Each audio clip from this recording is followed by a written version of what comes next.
queremos preguntarle, ¿en qué consiste ese mensaje que usted ha venido a entregar a la humanidad?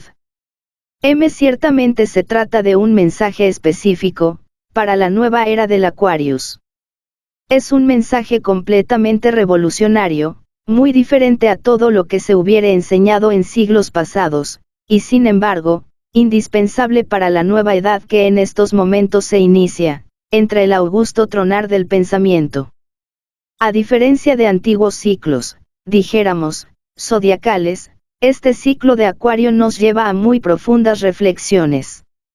Las escrituras de todos los tiempos nos han hablado de un gran cataclismo que se avecina, y esto no lo ignoran quienes hayan estudiado a fondo la Biblia.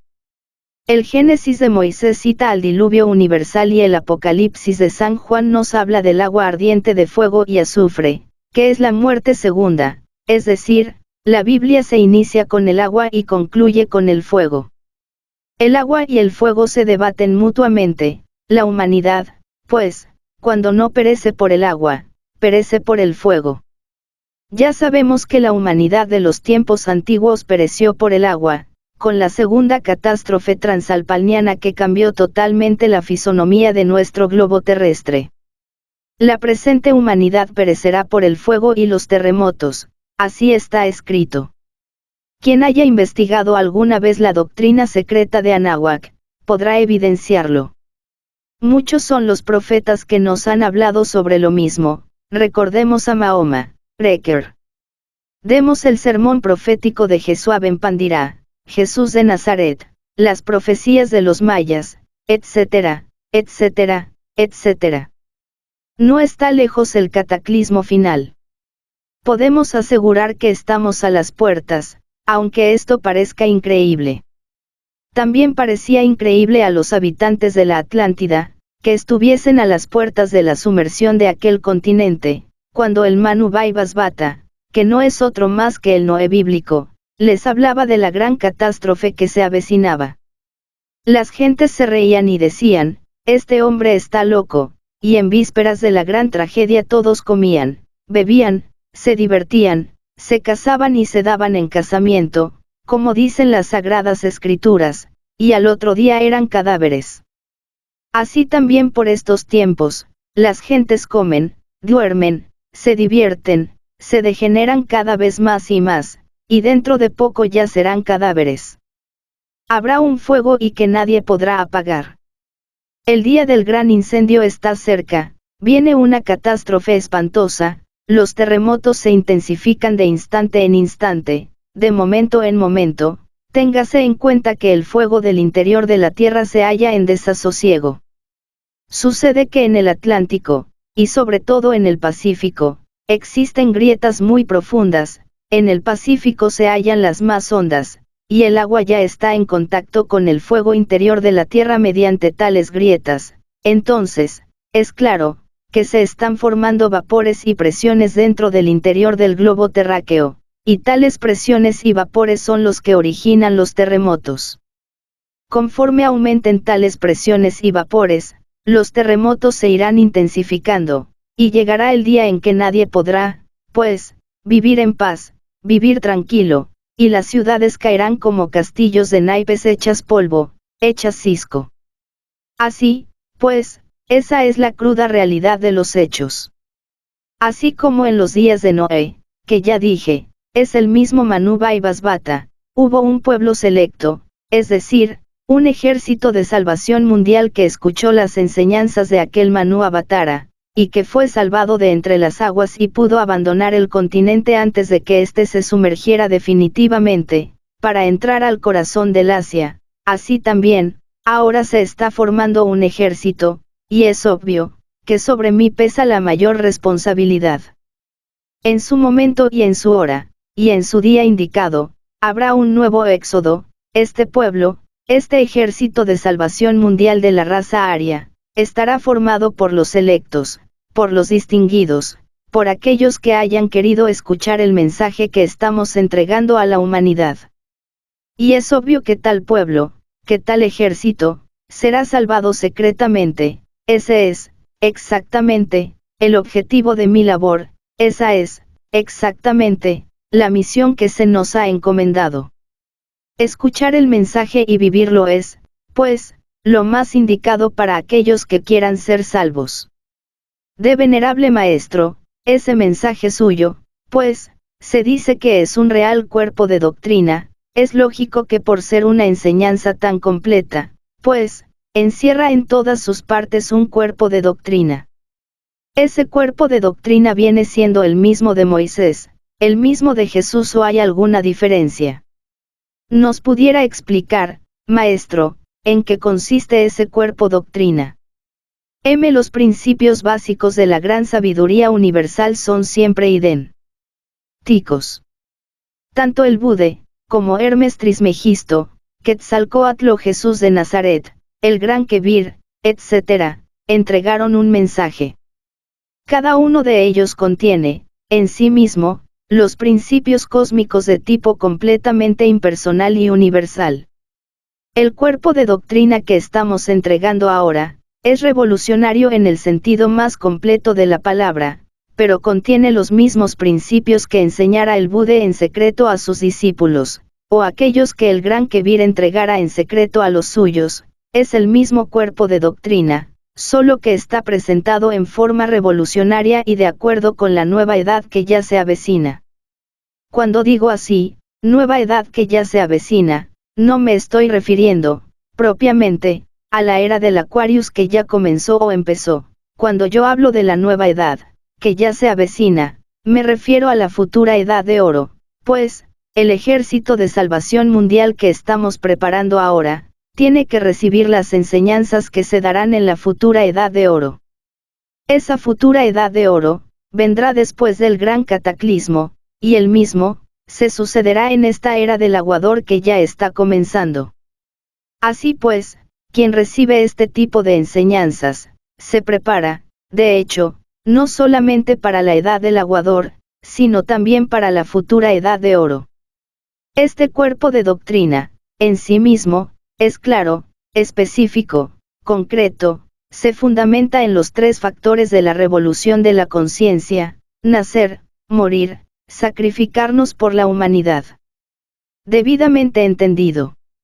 Es claro que hay que nacer, es decir, llegar al nacimiento segundo. Morir, es necesario eliminar todo el ego que llevamos dentro, a fin de que la esencia, el espíritu, quede en nosotros puro, perfecto, inmaculado. Sacrificarnos por la humanidad, eso es amor, en la práctica, estar siempre dispuestos a dar hasta la última gota de sangre por nuestros semejantes. Así pues, el cuerpo de doctrina, repito, se fundamenta en los tres factores de la revolución de la conciencia. Hemos estado dando una serie de enseñanzas claras y precisas, debidamente ordenadas en forma didáctica y dialéctica para la nueva era.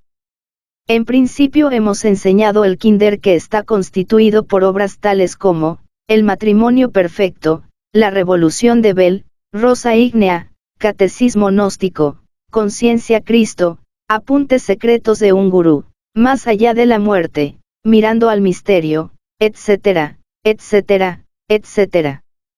Libros de enseñanza media son precisamente aquellos que están condensados en los mensajes de Navidad de cada año. Y habrá una enseñanza de tipo muy superior, muy elevado, que se comenzará a dar dentro de unos cuantos años. Así, pues, toda la enseñanza se divide en tres aspectos: kinder, media y superior. Esto corresponde a los 3 grados de la masonería oculta: aprendices, compañeros y maestros. También sabemos que existen adeptos aprendices, adeptos compañeros, y adeptos adeptos. Son siempre 3 grados fundamentales. Los misterios los han tenido y nosotros también los tenemos en la forma de impartir la enseñanza. En nuestros estudios, en nuestra organización, tenemos cámaras para principiantes, es decir, primera cámara, tenemos una segunda cámara y tenemos una tercera, como quien dice, aprendices, compañeros y maestros. Esto en forma simbólica, porque es claro, que no quiero decir con esto, que los hermanos que están en tercera cámara sean todos maestros, o algo por el estilo, no, pero en forma simbólica está organizado todo de acuerdo con ese orden. Así, pues, mis queridos hermanos, la enseñanza que estamos dando, se desarrolla en forma completa, correcta, a fin de que todos puedan asimilarla. El objetivo, pues, es que los hermanos, nuestros discípulos, los estudiantes, aquellos que están hollando la senda que conduce a la liberación final, quienes están formando el ejército de salvación de mundial, no solamente estudien nuestros libros, no, eso no es suficiente, se necesita algo más, se necesita que mediten en ellos, que comprendan cada palabra, cada frase, y por último, es necesario que lo experimenten, que vivan, que puedan autorrealizarse mediante el cuerpo de doctrina. Y a eso va, precisamente, el cuerpo de doctrina, a servir de instrumento, a servir de indicación para la autorrealización. De venerable maestro, usted nos hablaba ahora de que, o nos dio a entender, que a usted le tocaba hacer el mismo papel de Noé. Sin embargo, en las religiones enseñan que Noé salvó a su pueblo en un arca de madera, que duró 1 año construyéndola y que echó una pareja de cada especie al arca, y que a los 40 días desembarcó toda esa cantidad de animales y gente. Usted nos pudiera decir, si realmente esa arca es de madera, o es simbólico, o las religiones no lo han explicado suficientemente. El arca de la alianza es completamente simbólica. Sería absolutamente absurdo suponer que haya existido un arca de madera donde hubieran cabido las distintas especies, una pareja de cada una de las especies animales que pueblan el mundo. Téngase en cuenta también que en la época aquella de la Atlántida, existían gigantescos reptiles voladores, enormes mamuts, grandes y gigantescos dinosaurios, etcétera, etcétera, etcétera, que no hubieran cabido, de ninguna manera, en una pobre arca de madera, construida por el viejo Noé. Es obvio que con un solo animalito de esos, bien pesado, hubiera tenido, tal arca, como para irse a pique. Además, téngase en cuenta, que según la leyenda, ahí debería haber ido también toda su familia. En ningún transatlántico moderno, equipado con las mejores maquinarias, etc., e instrumentos técnicos, hubiera podido transportar una pareja de cada una de las criaturas que pueblan la faz de la tierra. Así, pues, seamos claros y comprensivos en todo esto. Esa arca es completamente simbólica y estuvo en el Santa Santorum del Templo de Salomón. Hay que saber comprender lo que estamos hablando. El arca de la ciencia, indudablemente, es lo que se quiere citar en la Biblia. El arca de la ciencia estuvo también, repito, representada en forma de miniatura simbólica o alegórica en el Santa Santorum del Templo de Salomón. Se dice que 2 querubines habían de lado y lado del arca, que se tocaban con las puntas de sus alas y se hallaban en la actitud del hombre y de la mujer durante la cópula. Cuando los soldados de Nabucodonosor rey entraron en el Santa Santorum, exclamaron: «Este es el Dios que vosotros los judíos tanto preconizabais y de cuyas virtudes os sentíais orgullosos». Y es que, claro, que iban a entender, entonces, los profanos y profanadores. Dentro del arca estaba el libro de la ley, o sea, las tablas de la ley, la vara de Aarón, que significa el palus, el principio viril, sexual, masculino, la copa o gomor, dentro de la cual estaba contenida la semilla o el maná del desierto. Esta copa o goume, no es más que el uterus, el útero, el youni femenino. El arca de la alianza, pues, o el arca de Noé, no es otra cosa sino el arca de la ciencia. Indubitablemente, no podría ser entendido tal enigma, si no conociéramos, debidamente, el arcano AZF, el gran arcano. Obviamente, el mismo, el citado arcano, solo puede entenderlo quien haya estudiado, alguna vez, tantrismo budista tibetano, la sexo yoga, con todos los misterios del Lingam Yoni, y eso es todo.